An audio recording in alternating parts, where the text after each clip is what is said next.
This video is just one part of a set of videos with the title of Making Effective Selections.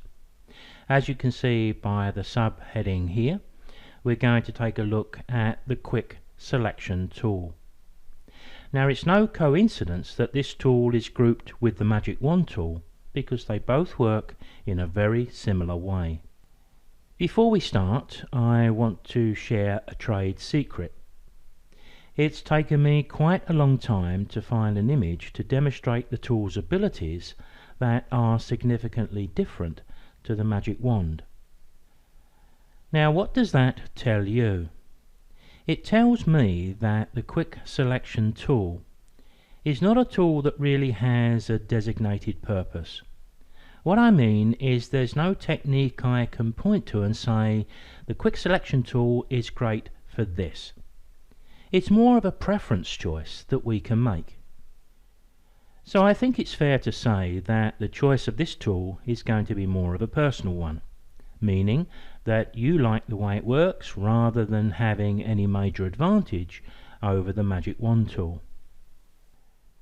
When we select the Quick Selection tool, which I've already done, you can see by the ring on the top left of the screen that it works via a brush, and we can increase or decrease the brush size with the square bracket keys to the right of the letter P on the keyboard. But like any of the selection tools, it also has the same options to choose a new selection, add to a selection, and subtract to a selection. We also get the opportunity to change the brush, so we could make the edge softer or sharper. But I found what we have with the default setting meets all of my needs, so I'm going to suggest we stay with that. When we looked at the Magic Wand tool, we had a tolerance setting at the top middle of the screen. We could reduce the tolerance and it would reduce the sensitivity of the Magic Wand, and of course we could increase it too. As we increase and decrease the size of the brush here, that's more or less what we're doing. You may also remember that when we looked at the Magic Wand tool that we had a select subject button, and you can see we've got exactly the same with this tool. I'm going to click it and give it a try, because this image here, although it's quite a fussy image as you can see with all of that detail, there is quite a distinction between the red do not move sign and the background, and as you saw, Photoshop finds it pretty easy to pick up that entire edge. Not all subjects are going to be quite so well defined as this one, and also the image we use to demonstrate the Magic Wand. When we use the Quick Selection tool, we're basically using the Magic Wand, but via the brush we're going to add a bit of guidance to Photoshop to make the selection where we want it made. You could say this is almost a semi-automatic tool. Let's demonstrate with an old rusty car. This is the picture I was referring to earlier on when I said I had difficulty finding something which would allow me to demonstrate this tool and show a significant difference to the Magic Wand. Now, what I'd like to do here is I'd like to select the wing of the car down the edge, around the headlight and down, and all the way along here and up, assuming that we're going to use that in a montage perhaps. Now, it may not be a bad idea if I go back to my Magic Wand just for a moment. I'll increase the tolerance to 50 because I know 32 is not going to be quite good enough for what I want to do. When I click into the wing of the car, you can see it picks up quite a bit, but not a great deal. When I click again, well, you can see why the Magic Wand tool is not going to be suitable in this situation.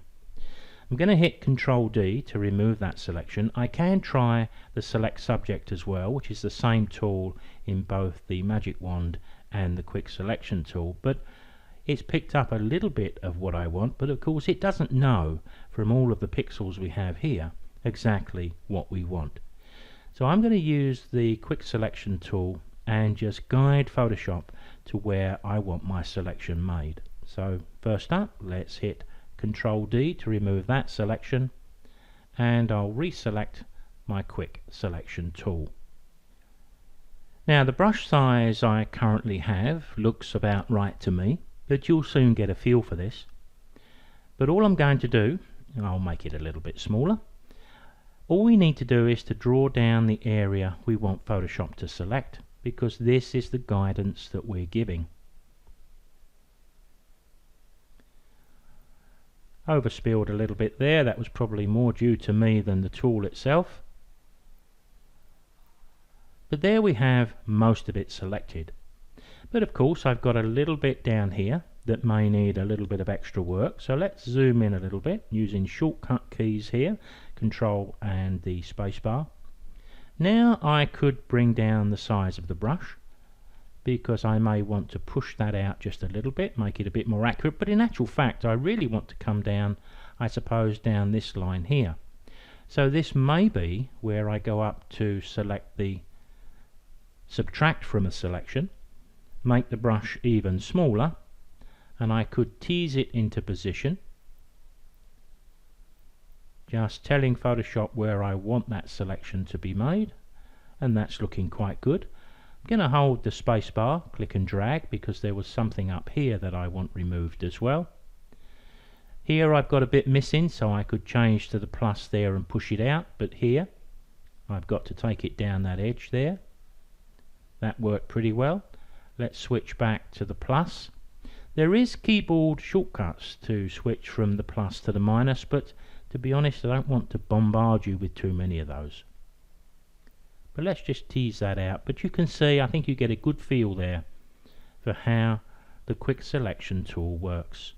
You'll notice I've missed just a little bit there. It's not picked up a bit in the center there, but a quick touch will do that.